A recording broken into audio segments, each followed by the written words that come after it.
Ang lugar kung saan nananatili ang pamilya Aquino noong martial law ang binalikan ni Pinoy sa kanyang pagbisita sa Amerika. Dito inamin ng Pangulo na nais niya noong nagantian ng pamilya Marcos na mapatay ang kanyang ama si Senador Benigno Aquino. Nasa gitna ng aksyon, si Royces Nagit.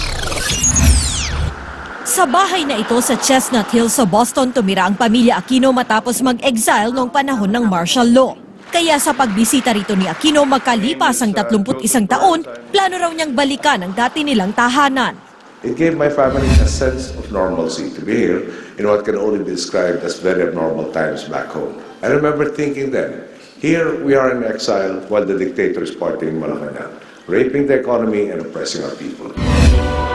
Isang espesyal na misa naman ang idinaos ng Filipino community para kay Pinoy sa simbahang ito na madalas pagsimbahan noon ng pamilya Aquino. Dito masayang nagbalik tanaw ang Pangulo sa mga unang araw niya sa Boston. It was here in Boston that I experienced my first snowfall. I remember that I had to sleep in thermal underwear. I learned to take a shower in 2 minutes flat using ice-cold water in the dead of winter. Isa rin daw sa hindi niya makakalimutan sa Boston ang kanyang pagkahilig sa kutsinta. And I have to tell you, and it's a confession, that up to now, whenever I see kutsinta, regardless of where I am in the Philippines or elsewhere, I have to imbibe it.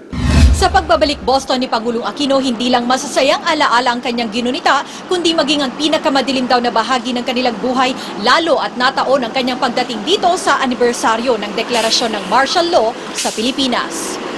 Pag-amin ni Aquino, ginusto niya noong gumanti sa mga Marcos nang mabalitaan dito sa Boston ang pagpatay sa kanyang ama. As the only son, I felt an overwhelming urge to exact an eye for an eye.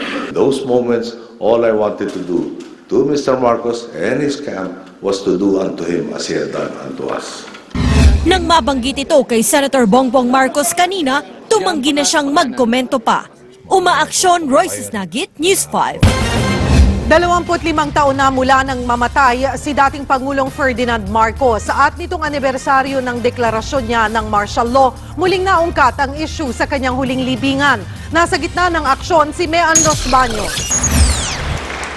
Mahigit 1 taon na lang si Pangulong Aquino sa Malacanang pero hanggang ngayon, ito pa rin ang panawagan ng pamilya ni dating Pangulong Ferdinand Marcos. As a soldier who fought heroically against the invaders in the Second World War, and as the longest sitting president, that it's my father's right to be buried in the libingan ng Mambayanin. Hindi makakailang hindi maganda ang kasaysayan sa pagitan ng pamilya Marcos at Aquino, pero hiling ng nakababatang Marcos. We're hoping that at any point may mangyaring ganyan na magbagong isip and the true spirit of reconciliation will finally come through. Kahapon nanindigan ng palasyo na hindi ito mangyayari sa termino ni Aquino. Nakakuha naman ng kakampiang senador sa ilang kapwa mambabatas. Sa kabila ng mga reklamo, sa kabila ng mga ginawa o nagawa o hindi ginawa, di umano niya, nung siya'y Pangulo, hindi may kakaila, naging Pangulo siya. Hindi may kakaila, naging sundalo siya. At dahil lamang doon, marapat na ibigay sa kanya ang angkop na burial rights. Si Vice President Jejo Marbinay pabor din sa military honors para kay Marcos, pero kahit hindi na raw sa libingan ng mga bayani. Babayaan ng ilibing doon sa Batak. Tapos mabigyan ng honors dahil sa iyo naman naging commander-in-chief. Bagay na handa raw tanggapin ng pamilya Marcos kung ito ang ibibigay ng palasyo. The recommendations made by Vice President Binay were rejected by the palace, not by the Marcos family. Pero higit sa pagilibingan ang Pangulong nagdeklara ng martial law, ginunita rin kahapon ang ika-42 taon ang tinaguri ang pinakamarahas na panahon sa kasaysayan ng Pilipinas. Hanggang ngayon, marami pa rin biktima nito ang naghahanap ng hustisya. We must know the truth about the enforced disappearance of our loved ones. What happened to them? Where are they now? Hanggang ngayon di namin alam, walang closure. Nakalulungkot man pero ayon sa political analyst sa si Ramon Casiple, hindi ito makakamit sa administrasyong Aquino. At mukhang give up na yung Aquino family kahit justice for Ninoy hindi na-achieve. Umaaksyon Mean Los Baños, News 5.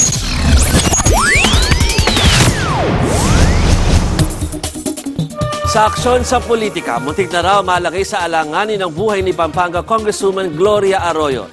Kwento ng kanyang abogado na si Atty. Larry Gadon, 2 linggo na nakakalipas ng mabulunan nito dahil sa kinakain ng gulay. Muntik na raw operahan si CJ May kung hindi lang niya ito nailabas sa kakaubo. Paliwalag ng kanyang kapo, lumiit ang daluyon ng pagkain ng dating Pangulo matapos operahan sa Gulugod noong 2011. October 2012 nang ipaaresto ng Sandigan Bayan si CJ May para sa kasong plunder kaugnay sa umunoy PCSO fund scam. Hindi po nagtagal, pumayag ang korte na isailalim siya sa hospital arrest dahil sa kanyang kalusugan. Sa ngayon, may nilulutong motion ng kanyang kampo para ipabasura ang mga ebidensya na didiin kay Arroyo sa naturang kaso, lalo hindi naman daw napatunayan ang anomalya. Samantala, desidido si Energy Secretary Jericho Petilla na siguraduhin hindi magkakaproblema sa supply ng kuryente sa 2015. Kanina po, muli niyang hinimok ang mga kongresista na pag-isipan ang hiningi ng dagdag na otoridad kay Pangulong Aquino na mangongontrata nga po sila ng mga supplier ng kuryente na sasalo sa pinangangambahang kakulangan ng supply. Nauna nang sinabi ng mga mambabatas na iniingatan lang nila na maipapasa yung gastos sa mga consumers. Lahat ng pwedeng gawin para walang brownout, that's what we're targeting. Pagdating sa magkano, actually, ako, parang sa akin as energy, no? Hindi ko na tinitingnan ang gastos. Okay? Kasi ang sa akin talaga supli ng brownout. Now, of course, meron tong gastos. Balik na tayo mga kapatid. Kung matandaan po ninyo panahon ni dating Pangulong Fidel Ramos nang maranasan ng Pilipinas sa isang power crisis. Gaya ng inihingi ngayon ng palasyo, binigyan noon ng special powers ng Kongreso, si FVR, na nauwi sa pangongontrata ng dagdag na supplier ng kuryente. Yun nga lang, nagresulta ito sa mahal na serbisyo ng kuryente na matagal natin binayaran. Ito po ang iniiwasan ngayon ng Kongreso. Ang siste, 5 taon ang minimum na kontrata para sa mga independent power producers. Pero hanggang 3 buwan lang ang pinaghahandaan nating power crisis sa Luzon lamang. Kaya dapat masigurong tamang ibabayad ng publiko. Paglilinaw naman ng palasyo, mas akmang tawaging additional authority at hindi emergency powers ang kailang hinihingi sa Kongreso.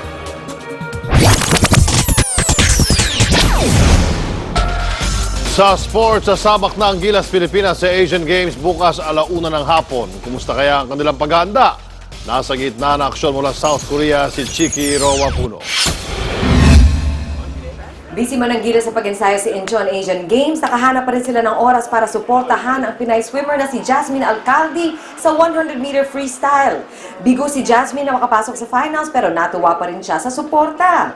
I was really touched and they were nice enough to come and watch me swim and thank you so much. Ang Gilas naman sunod na nag-focus sa outside shooting at 5-on-5 drill sa huling practice. Aminado si Coach Chot, kulang ang 6 nilang practice session. That our offense isn't going to be as smooth as we'd like it to be, and hopefully we could make up for that deficiency in our defense. Batid ni Marcus Dautit ang matinding pressure sa biglang pagpalit kay Andre Blatch. It just comes with the territory, it comes with the job, so I really, pay no mind to it. Pero hindi rin siya nag-iilusyon sa kanyang kahandaan. My readiness is about a 6 right now, but I'm quite sure when the jump ball starts and the game gets on, I'm quite sure it'll go up pretty quickly. Dagdag problema pa para sa Gilas ang bagong Korean-made regulation ball sa Asian Games na nakasanayan na ng host team. Our ball probably has threads that are a little bit thinner instead of a fatter thread, which makes the grip a little bit less. And the thing that everybody has noticed is they're much harder. The ball, I find that they're not as easy to catch and they might be a little bit slippery. Haharapin ng Gilas ang India sa kanilang opening salvo dito sa Incheon at pagkatapos naman nun, kakalabanin ang Iran. Kailangan lang nila mapanalunan ng isa sa 2 laban na ito para makausad sa quarterfinals. Umaaksyon mula sa Incheon, Korea, Chiki Rowapuno, News 5. Samantala, nauwi sa Rambol ang laro ng Emilio Aguinaldo College at Mapua Cardinal sa NCAA. Nasa gitna ng aksyon, si Lynn Olavario. Sidney, on the other end, salapak ang kanyang binitawan. Yamado ng Emilio Aguinaldo Generals 86-77 sa huling 28.5 seconds ng laro. Nagdedribble si John Tayongtong ng iyak ng animoy siniko si CJ Isit ng Mapua. Walang tawag sa referee, pero rumesbak si Leo Gabo at itinulak si Tayongtong. Bumangon si Isit para gumitna, kaya siya ang tumanggap ng knockout punch si Tayongtong. Kinumpronta ni Jan Hamon at hinabol ni Jack Arquero si Gabo pero mabilis umeskapo. Habang sumugod ng iba pang manlalaro at coaches para sa free-for-all. Hirit ni Mapua coach Atoy ko. Tinawag na niya ang referee na magkasikuhan pero dinedma siya. Kaya umabot sa rumble kasi sa kalagitnaan pala ng game, sinasabi ko na sa referee na tingnan yun mga second emotion. Kasi minsan bago tumanggap ng bola, nanunulak ng siko. Siyempre, every time tinatamaan ka, mapipikon ka, di ba? Pero ayon kay NCAA Commissioner By Cristobal, di na raw dapat gumanti si Gabo kay Tayongtong dahil non-call ang nangyari. Isang larong suspension ng bench clearing at aabot sa 3 kapag pasimuno ng away. Yun nga lang, tanging sina Jesse Saitana ng Mapua at Joshua General ng EAC ang naiwan. Kaya ibinigay sa Generals ang panalo. Nakakalungkot na patapos na yung laro eh. We're just melting the clock. Pag-aaralan pa ng NCAA Mancom ang issue. Kung tig-isang player lang kasi ang matitira, hindi sila makakapaglaro sa eliminations. Hindi pwede maglaro one-on-one eh. Kailangan dalawahan, somebody will get outside from the playing court. 4 wins at 12 losses ang EAC habang 4-11 ang Mapua sa eliminations. Umaaksyon, Lynn Olivario, News 5. Susunod, pondo ng Albay para sa pagkain ng evacuees dahil sa Bulkang Mayon paubos na raw. Pero LGU, may pa-lovers package para sa mga mag-asawa. Rags to riches story na isang Pinay ang dating domestic helper CEO na ng sarili niyang kumpanya. At Jake Cuenca pinuri at binash sa social media matapos ang daring na rampa. Ano kayang sing niya? Ang detalye sa pagbabalik ng Aksyon Tonight.